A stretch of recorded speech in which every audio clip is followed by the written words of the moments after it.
Unang pagpapahayag ni Jesus tungkol sa kanyang kamatayan at muling pagkabuhay.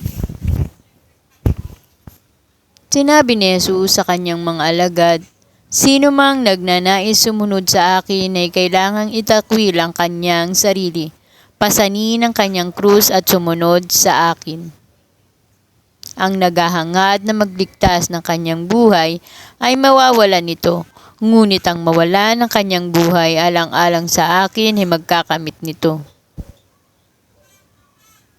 Sapagkat ano ba ang mapapala ng isang tao, makamtan man niya ang buong daigdig, ngunit mapapahamak naman ang kanyang sarili? Ano ang may bibigay ng isang tao kapalit ng kanyang buhay?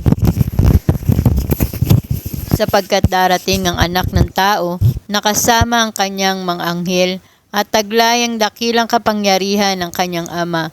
Sa panahong iyo'y gagantimpalaan niya ang bawat tao ayon sa ginawa nito. Tandaan ninyo, may ilan sa inyong narito na hindi mamamatay hanggat hindi nila nakikita ang anak ng tao na dumarating bilang hari."